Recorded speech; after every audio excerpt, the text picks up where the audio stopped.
পুনরাবৃত্তিমূলক মাথা ব্যথা ও তৎসহ প্রায় ভিজুয়াল ডিস্টারবেন্স বা চোখে দেখতে সমস্যা হওয়া ও ভমিটিং বা বমি থাকে পুরুষদের চেয়ে মহিলাদের আক্রান্ত হওয়ার বেশি। মাইগ্রেনটা কি? মাইগ্রেন শব্দের অর্থ মাথা ব্যথা। মনে রাখবেন, মাইগ্রেনের যে মাথা ব্যথার সাথে দুইটা লক্ষণ থাকবে ওই মাথা ব্যথাকে মাইগ্রেন বলে। মাথা ব্যথার পাশাপাশি যদি বমি বমি ভাব বা বমি থাকে, মাথা ব্যথার পাশাপাশি যদি বমি বমি ভাব এবং বমি থাকে এবং চোখে রোগী ঝাপসা দেখে, এই অবস্থাকে বলা হয় মাইগ্রেন। বুঝা গেছে? মাইগ্রেনের লক্ষণ তিনটা। কয়টা? তিনটা। 1 নম্বর মাথা ব্যথা, 2 নম্বর হলো বমি বমি ভাব বা বমি করা, আর 3 নম্বর হলো চোখে ঝাপসা দেখা। এই তিনটা বৈশিষ্ট্য থাকলেই আপনি চোখ বন্ধ করে বলবেন মাইগ্রেন। এদের মধ্যে আছে কারো মাইগ্রেন? আমাদের আছে। মেয়েদের বেশি, এই যে বলছে কিন্তু মেয়েদের বেশি, কারণ মেয়েদের হরমোনজনিত কারণে মাইগ্রেনটা হয়। এই তিনটা প্রকাশ পায়, মাথা ব্যথা তো হয়, বাকি দুইটা দেখা দেয়? দেখা দেয়। বুঝা গেছে? রোগী যদি এসে বলে যে আমার মাথা ব্যথা, তখন জিজ্ঞেস করতে হবে যে আপনার বমি বমি লাগে কিনা, আপনার চোখে ঝাপসা মানে চোখে দেখতে সমস্যা কিনা, মাথা ব্যথা যখন করে অন্ধকার। যদি এই তিনটা তথ্য মিলে যায় তাহলে তখন কি বলবো? এটাকে মাইগ্রেন বলবো আমরা। বুঝা গেছে? তখন এটা মাইগ্রেন।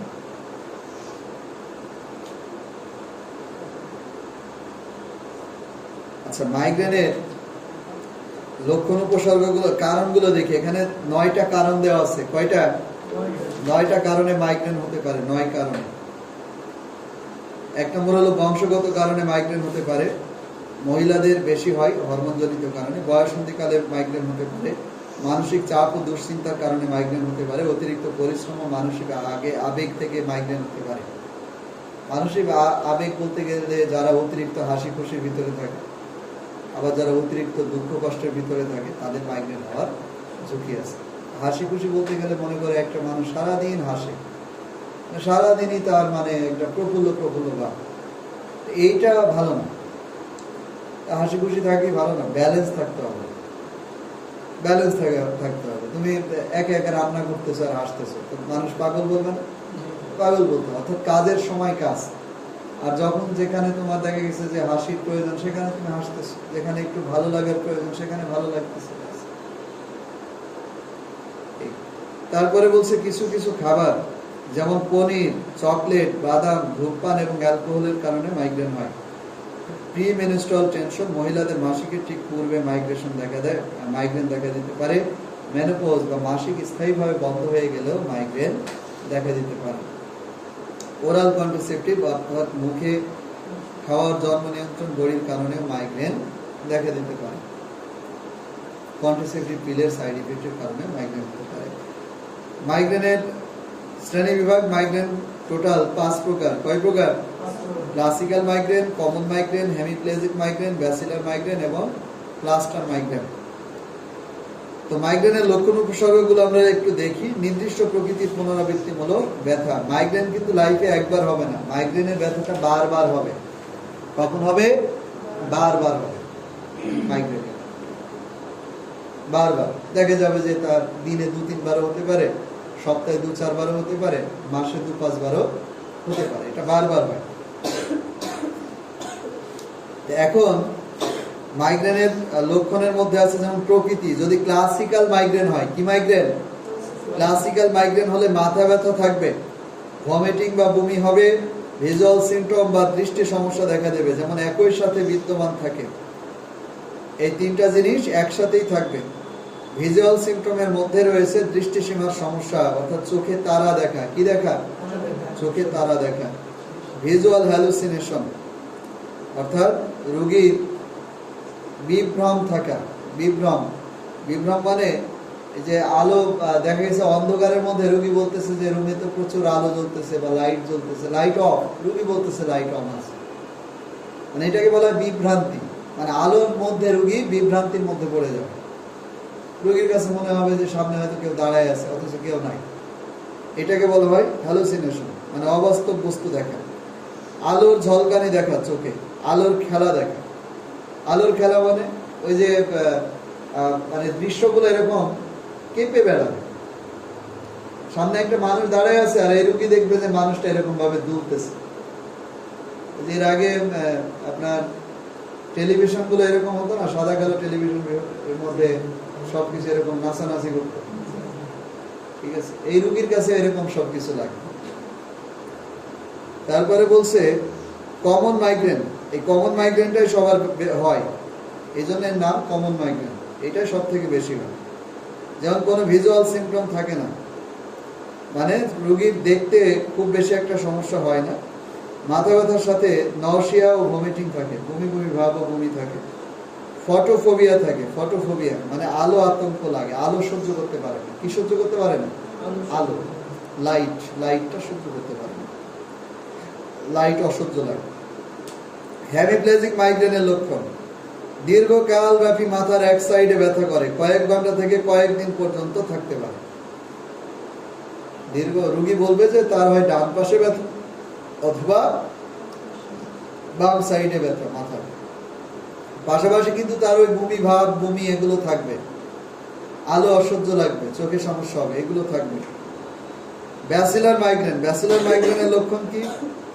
যখন মাথার পিছন দিকে ব্যথা করবে, কোন দিকে? মাথার পিছন দিকে ব্যথা করবে, মাথা ঘুরাবে।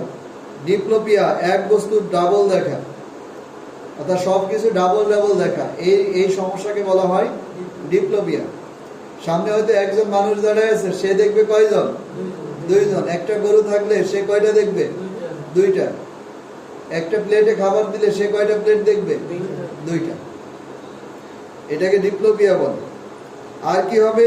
ডিসআর্থ্রিয়া হবে, অর্থাৎ রোগীর কথা আটকে আসবে, জড়িয়ে যাবে, মানে তোতলাবে, এটাকে বলা হয় ডিসআর্থ্রিয়া। এই লক্ষণগুলো দেখা দিলে বুঝতে হবে এটা ব্যাসিলার মাইগ্রেন। কি মাইগ্রেন? ব্যাসিলার। এই ব্যাসিলার মাইগ্রেন কাদের বেশি হয়? স্ট্রোকের রোগীদের। কাদের? কোন রোগীদের? স্ট্রোক, যারা স্ট্রোক করছে তাদের এই মাইগ্রেনটা বেশি হয়। Cluster headache. ক্লাস্টার হেডেক এটা পুরুষগণ বেশি আক্রান্ত হয়। চোখের চারপাশে মারাত্মক ব্যথা করে, পাশাপাশি এপিফোরা বা চোখ দিয়ে পানি পড়ে, এবং পাশাপাশি কিন্তু ওই যে বমি ভাব, বমি, চোখে ঝাপসা দেখায়, সেগুলোও কিন্তু থাকে। এই হলো মাইগ্রেনের লক্ষণ। রুগী আসলে আপনাকে বুঝতে হবে যে এটা কোন মাইগ্রেন। এটা কি ক্লাসিক্যাল মাইগ্রেন, না কমন মাইগ্রেন, না হেমিপ্লেজিক মাইগ্রেন, না ব্যাসিলার মাইগ্রেন, না ক্লাস্টার হেডেক। বুঝতে পারছেন? এই পাঁচটার মধ্যে ওই রুগীর কোন মাইগ্রেনটা। সাধারণত কমন মাইগ্রেনটাই বেশি হয়, বাকি মাইগ্রেন গুলো খুবই কম। তো এই মাইগ্রেনের অনুযায়ী কিন্তু রুগীর চিকিৎসা পাবে। তো মাইগ্রেনের ক্ষেত্রে কি কি পরীক্ষা দিতে পারি? মাইগ্রেনের ক্ষেত্রে মেইন পরীক্ষা ইনভেস্টিগেশন বা পরীক্ষা, যেমন সিবিসি দিতে পারি, ইউরিন আরএমই দিতে পারি। CBC, urine RME. আরেকটা পরীক্ষা দিতে পারি 3 নম্বর সিটি স্ক্যান। এই সিটি স্ক্যানটা হলো মেন। সিটি স্ক্যান কিসের? মাথা, ব্রেইনের সিটি স্ক্যান। 4 নম্বর একটা পরীক্ষা দিতে পারি, সেটা হলো পিএনএস এক্সরে। আসেন, পিএনএস এক্সরে। কি X-ray? PNS, paranasal sinus, PNS X-ray. এই পিএনএস এক্সরেটা আমরা করতে পারি। এটা মুখের এক্সরে, বোঝা গেছে? কিসের এক্সরে? মুখের এক্সরে। পিএনএস এক্সরেটা হলো মুখের এক্সরেটা করতে পারে, তাহলে মাইগ্রেনের সঠিক কারণ ধরা পড়বে। ট্রিটমেন্ট বা চিকিৎসা: রোগীকে সান্ত্বনা দেওয়া এবং উদ্বিগ্নতা দূর করতে সাহায্য করে। আসুন, রোগীকে সান্ত্বনা দেওয়া এবং উদ্বিগ্নতা বা দুশ্চিন্তা দূর করার জন্য সাহায্য করে। পেশেন্টকে আপনি বলবেন, কারণ মাইগ্রেনের রোগী অনেক হতাশ হয়, ওষুধ খায় ভালো হয় না, এটা বারবার থাকে, কারো 1 বছর, 2 বছর, 5 বছর, 10 বছর, অনেকের 20 বছরের হিস্ট্রি আছে। আপনার কত বছরের? কত? 1 বছর। আপনার 3 বছর ধরে মাইগ্রেনের সমস্যা। আপনার কয় বছর? মাইগ্রেন কয় বছর ধরে আছে আপনার? মাইগ্রেন বোঝেন না? মাথা ব্যথা হয়? আচ্ছা, মাইগ্রেনই ছিল। কয় বছর ধরে?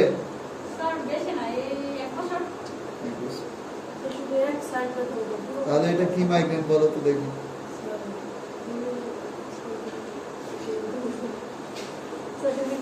Hemiplegic migraine. তারপরে বলছে প্রভাবক কারণগুলো খুঁজে বের করে তা দূর করা কিংবা তা এড়িয়ে চলা। অর্থাৎ এই মাইগ্রেনের সাথে রোগীর সম্পর্ক আছে। আসেন, কিসে কিসে মাইগ্রেন বাড়ে? রাত জাগলে মাইগ্রেন হয়। কি করলে? রাত জাগলে মাইগ্রেন হয়। না খেয়ে থাকলে মাইগ্রেন হয়। কিসে? না খেয়ে থাকলে। আবার কিছু খাবারেও মাইগ্রেন হয়। আমরা দেখে আসলাম না কোন কোন খাবারে মাইগ্রেন হয়? চকলেট, তারপরে ঠান্ডা খাবার, অ্যালার্জি জাতীয় খাবারে মাইগ্রেন হয়। এর বাইরে কি এই যে আলো, লাইটের ভিতরে অতিরিক্ত কাজ করার কারণে মাইগ্রেন হয়। সাউন্ড পলিউশনে মাইগ্রেন দেখা দেয়। তোমার কোটায় দেখা দেয়? হ্যাঁ। কি কারণে তোমার মাথা ব্যথাটা হয়? কিসের সাথে রিলেটেড? কোনো কিছুর সাথে রিলেটেড না? কোনো খাবার বা কোনো আলো অথবা টেনশন, টেনশনের সাথে রিলেটেড না। তোমারটা কিসের? আলো, আলোর সাথে সম্পর্ক। আলোর মধ্যে বেশিক্ষণ থাকলেই মাথা ব্যথা করে। রাইট। টেনশন আর আছে। তাহলে যাদের মাইগ্রেন আছে তাদেরকে বলতে হবে যে আপনার কোন অবস্থাতে, মানে কিসের সাথে রিলেটেড আপনার মাথা ব্যথা? খাবারের সাথে, না রাত জাগার সাথে, না আলোর সাথে, না কিসের সাথে, না টেনশনের সাথে? এখন রুগী বললো যে আমার যেমন আলোর সাথে, যেমন বলছে আমার আলোর সাথে সম্পর্ক। তাহলে আমরা নিষেধ করবো যে আলোর মধ্যে আপনি থাকবেন না, বা আলো অ্যাভয়েড করা। যেমন রুমের মধ্যে একটু লো লাইট রাখা। কি রাখা? লো লাইট, অল্প আলো রাখা। প্রয়োজন ছাড়া রোদ্রে না থাকা। বোঝা গেছে? এটা আমরা বলে দেব। এবং যদি রোদ্রে যাওয়াই লাগে সানগ্লাস ইউজ করবে। কালো যে সানগ্লাস আছে, তোমার যেমন রোদ্রে মাথা ব্যথা করে, সানগ্লাস পরে যাবো, দেখবা যার মাথা ব্যথা করে।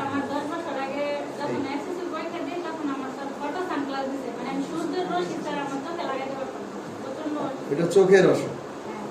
এর বাইরে যেমন কন্ট্রাসেপটিভে প্রবলেম হলে এটা বন্ধ করে দাও। অর্থাৎ রোগীর যেটাই মাইগ্রেন তৈরি করবে সেই জিনিসগুলোই কি করতে হবে? অ্যাভয়েড করতে হবে, বাদ দিতে হবে। আক্রমণকালীন যখন মাইগ্রেনের ব্যথাটা হবে, মাইগ্রেনের ব্যথা দেখা দেবে, তখন আমরা কি করব? বিশ্রাম। কি করব? বিশ্রাম, বেড রেস্ট। বেড রেস্টের মধ্যে থাকবে, যেমন অন্ধকার নীরব ঘরে চোখ বন্ধ করে শুয়ে থাকবে।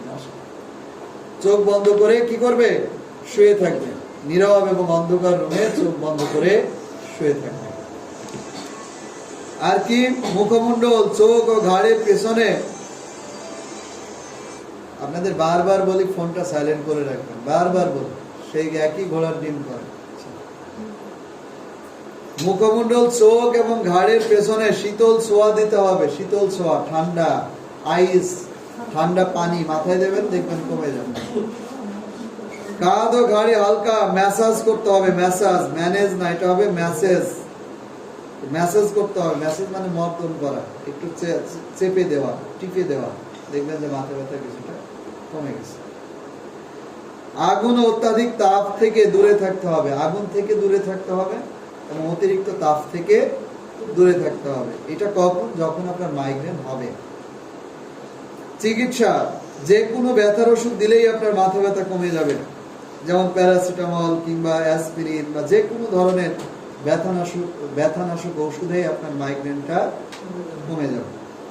এনএসএআইডি বা সাধারণ ব্যথার ওষুধের মধ্যে আছে যেমন মেফেনামিক অ্যাসিড, অ্যান্টিমেটিক্স বা বমি বিরোধী ওষুধ ব্যবহার করবো। এবং প্রতিরোধ যদি বারবার হয়, মানে যদি এটা ঘন ঘন হয়, তাহলে প্রোপ্রানালোল ব্যবহার করবো, অ্যামিট্রিপটিলিন ব্যবহার করে। অ্যামিট্রিপটিলিন এটা ডিপ্রেশন কমায়।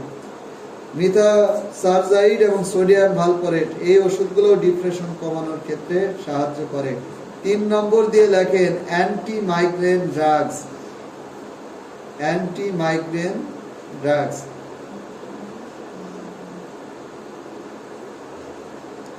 অ্যান্টি মাইগ্রেন ড্রাগস অর্থাৎ মাইগ্রেন বিরোধী ওষুধ। কি বিরোধী?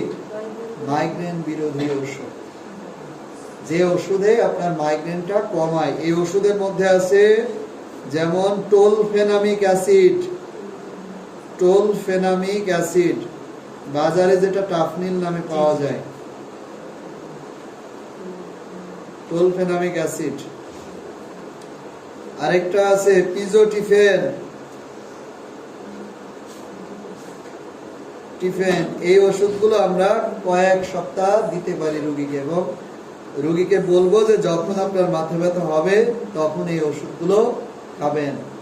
আর যদি রোগীর অ্যালার্জি থাকে, অ্যালার্জি থাকলে কি দেবো আমরা? অ্যালার্জির জন্য কি ওষুধ খাওয়া লাগে? কেউ বলতে পারলেন না? অ্যান্টিহিস্টামিন। ধন্যবাদ শহীদুল সাহেব, আপনার উন্নতি হয়েছে আগের থেকে। ঠিক আছে, এদের আগের থেকে ডিমোশন হয়েছে। আগে এরা ভালো বলতে পারতো, এখন ডিমোশন হয়েছে। যেমন এর অনেক ডিমোশন হয়েছে। আগে তো অনেক ভালো বলতে পারতো, এখন কিছুই পারে না। একদম একদম আপনাদের মতো সাদা মাটা হয়ে গেছে, কিছুই পারে না। যেটা রেজাল্ট হয়তো এই পরীক্ষায় বোঝা যাবে। এ কিছু পারতো না, কিন্তু এখন অনেক কিছু পারে। প্রায় দেখে অ্যান্সার দেয়, অনেক ভালো বলে। অ্যালার্জির ওষুধের নাম অ্যান্টিহিস্টামিন। অ্যান্টিহিস্টামিন দেবো, ঠিক আছে। আর আপনার কথা কি বলবো? আপনি তো দোকানে যে অ্যান্টিহিস্টামিন খোঁজেন, আর এসে বলেন যে স্যার আমি তো অ্যান্টিহিস্টামিন পাই না।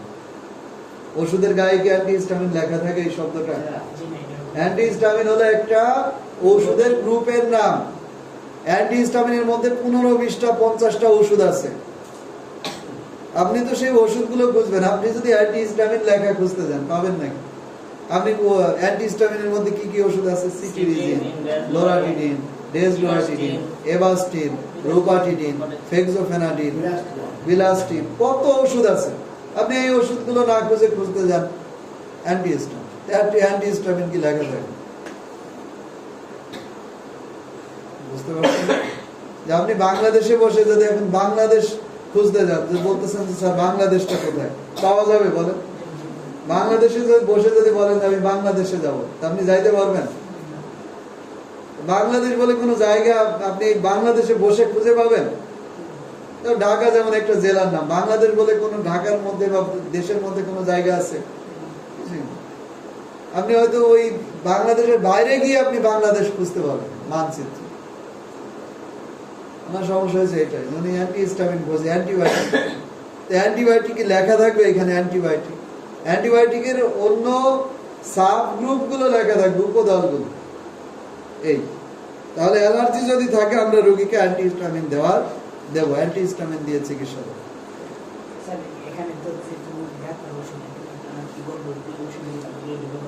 গর্ভবতী মহিলাদের যে ওষুধটা সেফ সেই ওষুধ দেবেন। গর্ভবতী মহিলাকে সব ওষুধই দেওয়া যায়, ব্যথার ওষুধ দেওয়া যায়, অ্যালার্জির ওষুধ দেওয়া যায়, দুনিয়ার সব ওষুধ দেওয়া যায়। এখন ব্যথার ওষুধ তো আর সব দেওয়া যাবে, যেটা গর্ভবতী মহিলার জন্য সেফ সেই ব্যথার ওষুধ দেবেন। আপনি তো 10টা ব্যথার ওষুধের নামই বলতে পারবেন, তাহলে আপনাকে কি বলবো? 10টা ব্যথার ওষুধ বেচেই না, ওই দোকানে থাকাই দরকার। ওই দোকানে যদি থাকেন, আপনি এখান থেকে যতটুকু শিখে যাচ্ছেন না, এইগুলো 1 বছর পর ভুলে যাবেন। থাকারই দরকার নাই। আর কার ফার্মেসি আছে? আপনার আছে? কয় পদের ব্যথার ওষুধ আছে? হ্যাঁ, 7-8 বেশি। আপনি দেখবেন, দেখবেন। যেমন মহিলাদের আইবুপ্রোফেন সেফ, ন্যাফ্রক্সেন সেফ, গর্ভবতী মহিলাদের এইসব ব্যথার ওষুধ দেবেন। Paracetamol safe. আর আমি যে আপনাকে বললাম যে ব্যথার ওষুধ দেবেন, এখন যে কোনো ব্যথার ওষুধ তো গর্ভবতী মহিলাকে দেওয়া যাবে। এটা লেখাই আছে কোন প্রেগন্যান্সি ক্যাটাগরি। স্যার যেগুলো আমরা যে সময় অ্যাসাইনমেন্ট লিখছি ওইগুলোতে লেখা থাকে স্যার এফডিএ কর্তৃক মানে অনুমোদিত না, ওইগুলো স্যার আমরা কি করব?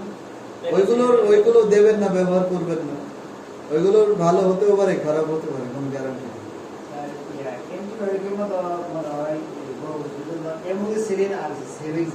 অ্যান্টিবায়োটিকের মধ্যে 15-20 ধরনের ওষুধ আছে, প্রত্যেকটা গর্ভবতী মহিলাদের জন্য সেফ। কয়টা বলবো? সবচেয়ে বেশি দেখে লাগে শুধু সেফোরোক্সিন, গর্ভবতী মহিলা সেফোরোক্সিন, সেফিক্সিন, সেফট্রিয়াক্সন, অ্যাজিথ্রোমাইসিন। তারপরে আপনার যদি ইয়ের ভিতরে যায়, আপনার পেনিসিলিনের কিছু ওষুধ আছে। এরপরে যেটা আছে মেনিনজাইটিস।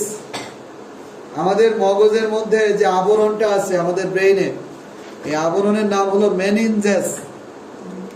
এই যে মগজ, এই মগজের সাথে একটা এরকম রগ আছে যেটা আমাদের মেরুদণ্ডের ভিতরে থাকে, এটা হলো ব্রেইন।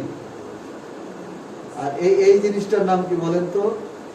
এটা এই ভিতর দিয়ে আছে, কি নাম? Spinal cord. আপনাদের একটা শব্দও মনে নাই। এইরকম মানে বাজে রকমের ব্যাস আমি আমার লাইফে দেখি না, এত দুর্বল উইক ব্যাস।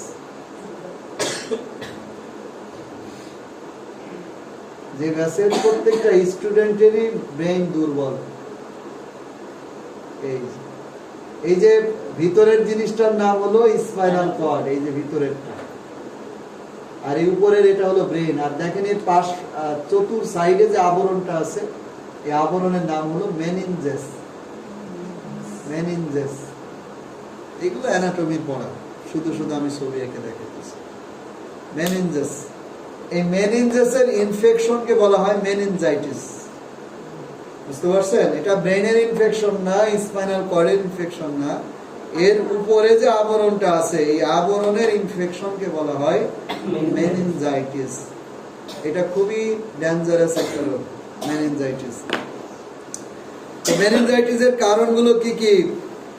প্রথম কারণ হলো জীবাণু। জীবাণুর কারণে মেনিনজাইটিস হয়। বিভিন্ন ধরনের জীবাণু এই মেনিনজাইটিস রোগের জন্য দায়ী, যেমন ব্যাকটেরিয়া, ভাইরাস এবং ফাঙ্গাস। ব্যাকটেরিয়ার কারণে এই রোগ হতে পারে, ব্যাকটেরিয়া থেকে, যেমন Neisseria meningitis, Streptococcus pneumoniae, Staphylococcus aureus, Mycobacterium tuberculosis. এরকম বিভিন্ন ধরনের ব্যাকটেরিয়া আছে যে ব্যাকটেরিয়াগুলো আপনার মেনিনজাইটিস রোগের জন্য দায়ী। বিভিন্ন রকমের ভাইরাস আছে যেসব ভাইরাস মেনিনজাইটিস রোগের জন্য দায়ী, যেমন enterovirus, coxsackie virus, herpes simplex virus, mumps virus, Epstein-Barr virus. এই ভাইরাসগুলো মেনিনজাইটিস রোগের জন্য দায়ী।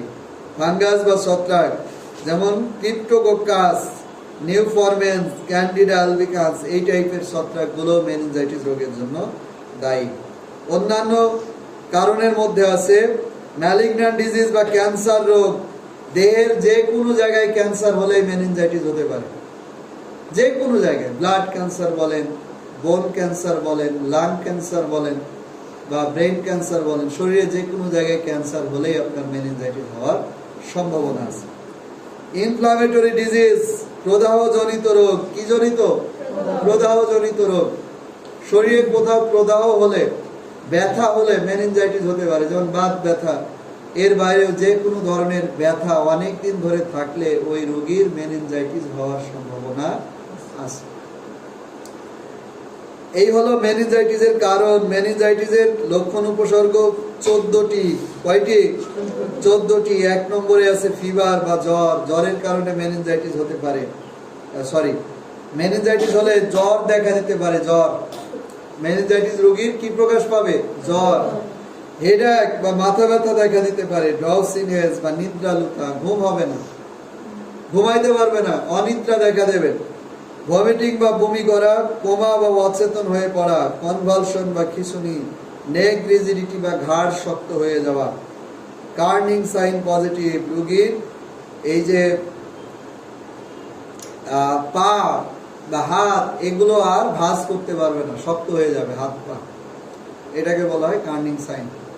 যেমন ঘাড় যেমন শক্ত হয়ে গেছে, আস্তে আস্তে রোগীর হাত পা এগুলো শক্ত হয়ে যাবে, এগুলো ভাঁজ করতে পারবে না। সোজা থাকলে বাঁকা করতে পারবে না, বাঁকা থাকলে সোজা করতে পারবে না। ব্রডজিনস্কি সাইন, রোগী উল্টো দিকে বেঁকে যাবে। কোন দিকে? উল্টো দিকে। উল্টো দিক বোঝেন? মানে এই যে মেরুদণ্ডের দিকে বেঁকে যাবে, মেরুদণ্ডের দিকে।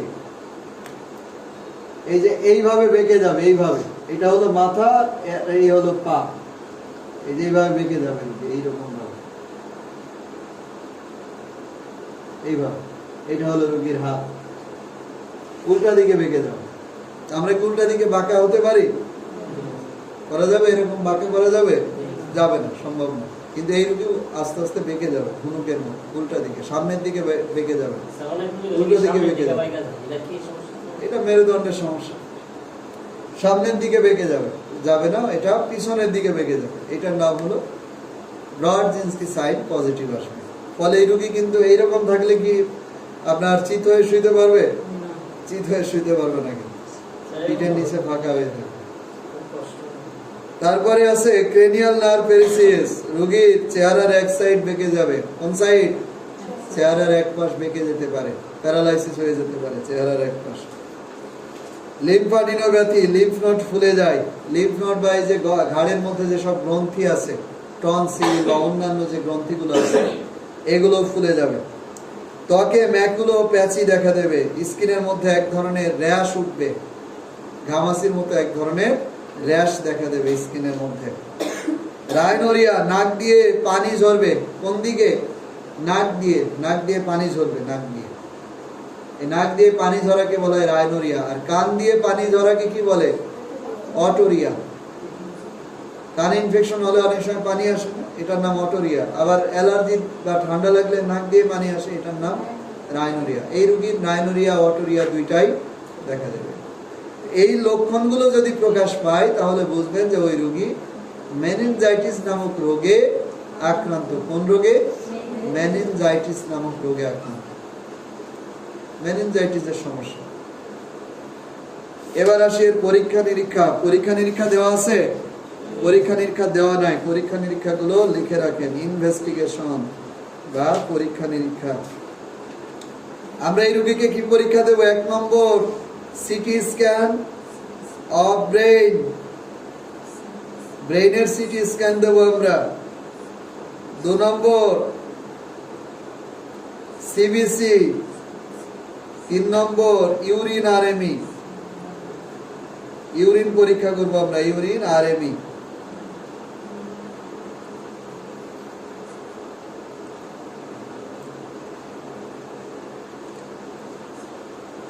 এই ব্লাড টেস্ট করলে এবং আপনার ইউরিন টেস্ট করলে কিন্তু এই রোগটা ধরা পড়বে, পাশাপাশি সিটি স্ক্যান করলে এটা ধরা পড়বে।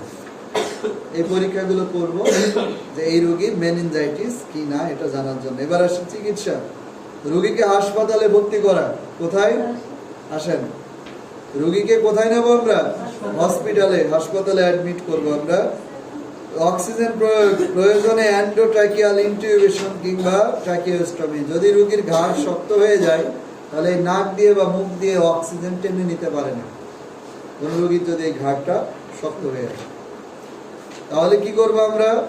এইখানে অপারেশন করে দিই, এই যে এই জায়গায় অপারেশন করে একটা টিউব দিয়ে দিই, নল ফুসফুস পর্যন্ত দিয়ে দিই, এবং এই দিক দিয়েই রোগী শ্বাস নেয়, এই দিক দিয়েই রোগী শ্বাস ছাড়ে, এবং এই দিক দিয়েই রোগীকে অক্সিজেন দেওয়া হয় নলের সাহায্যে।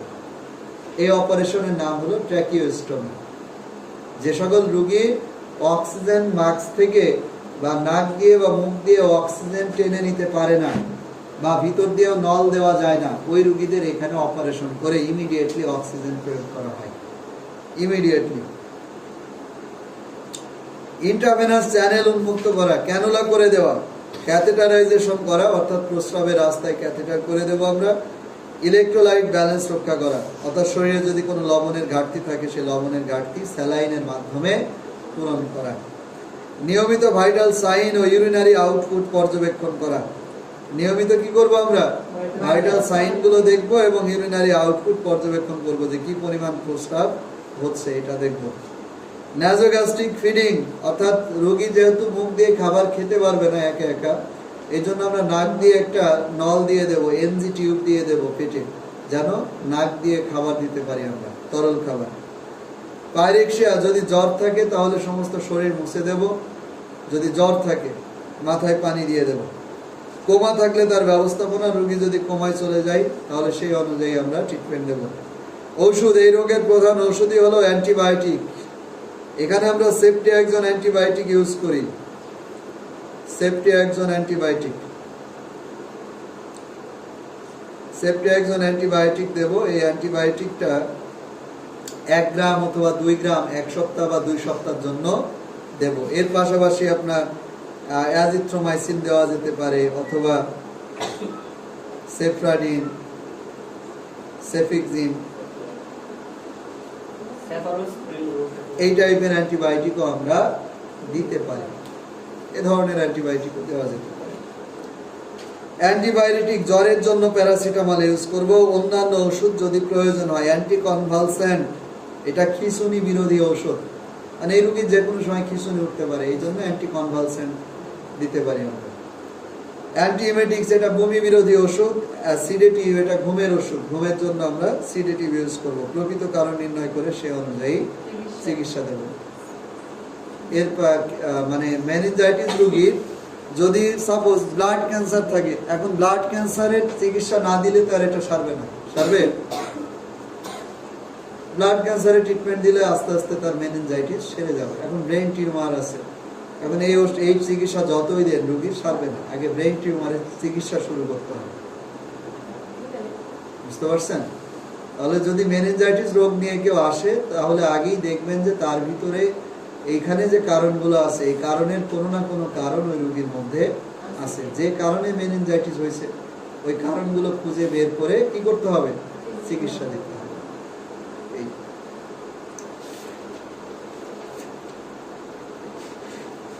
আগামী ক্লাসে আলোচনা করব ইপিলিপসি বা মৃগী রোগ। কি রোগ?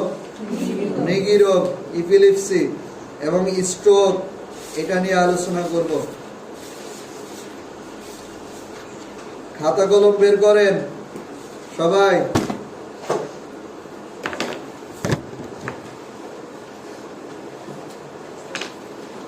ঝটপট।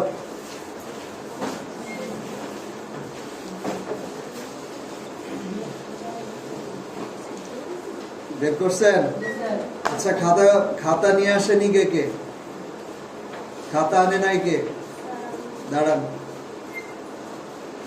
আর কে খাতা আনে নাই? দাঁড়ায় থাকবেন আপনি, এটা শাস্তি আপনার। আপনার খাতা কই? দাঁড়ায় থাকেন। Stand up. আপনি কলেজ থেকে আসেন আর যেখান থেকে আসেন, আপনার খাতা আনতে যদি লজ্জা লাগে ক্লাসে আসার দরকার নাই, দাঁড়ায় থাকেন। আর কেউ আছে খাতা আনে নাই এমন কেউ আছে? বই বন্ধ করতে হবে। বন্ধ করেন, বই বন্ধ করেন। ভাইটাল সাইন গুলো লেখেন, ভাইটাল সাইন গুলো লেখেন।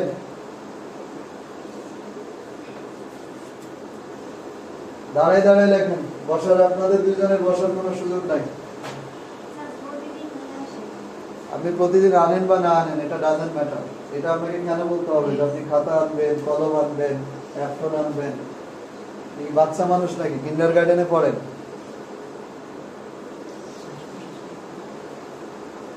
আপনারা দুজন দাঁড়ায় দাঁড়ায় লেখেন, এটা দেখা যাবে না। ভাইটাল সাইন গুলো লেখেন। ভাইটাল সাইন কয়টা ও কি কি?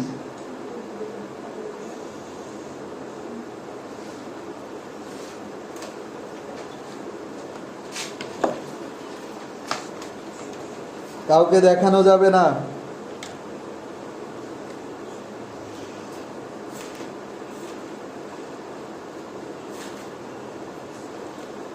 সৈয়দা সানিয়া, পপি আক্তার, মিম আক্তার, শহীদুল ইসলাম, আওলাদ হোসেন। এই ডেকে লেখেন, ওদিকে তাকান কেন? ফেরদৌসি, মিথিলা রানী দেবনাথ, আরিফ, আলমগীর, রাসেল, আবু তাহের, মিথিলা, মরিয়ম, নাইমা আক্তার,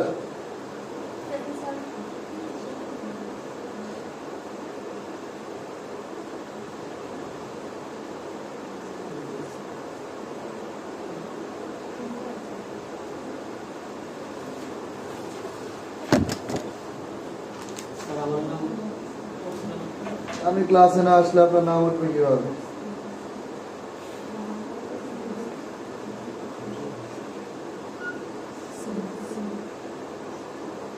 মলত্যাগে কি লিখছেন এটা?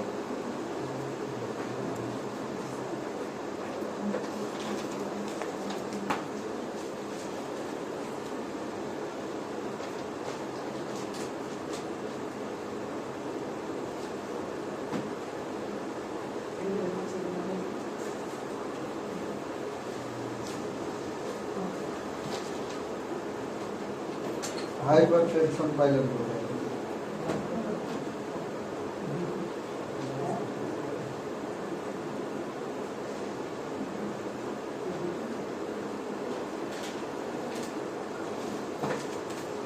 দেখাইতেছেন কেন?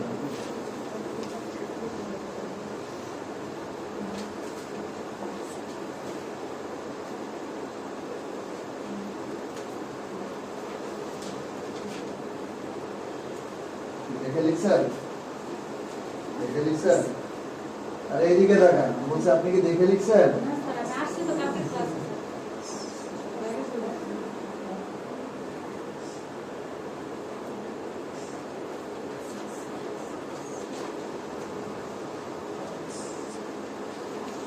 এই জমা দিয়ে দেন।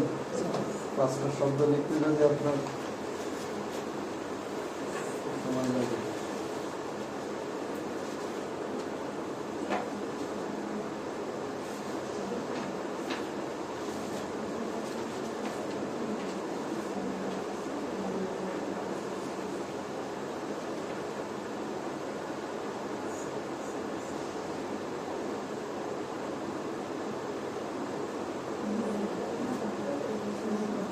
এই দেন আপনাদের কথাগুলো দেন।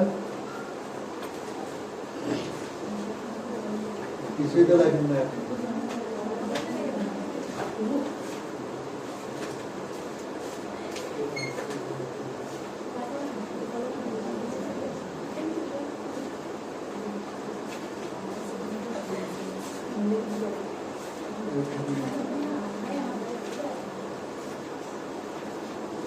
এই হলো আপনাদের অবস্থা, দেখছেন?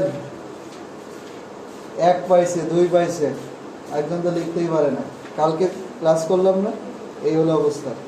কি নাম আপনার? এই আপনার নাম কি? স্যার মুস্তাক আহমেদ। মোস্তাক আহমেদ।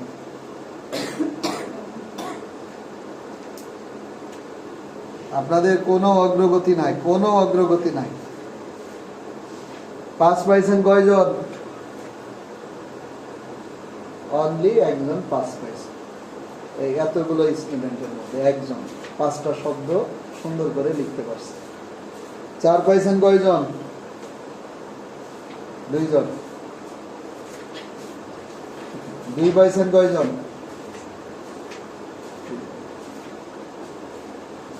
আপনি লেখেন নাই? দিছিলেন? কত পাইছেন?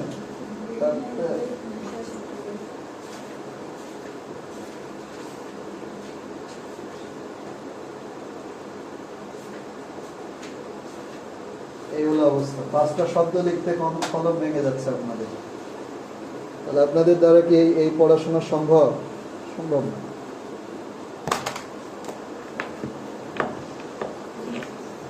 ওকে, বসেন আপনারা, বসেন।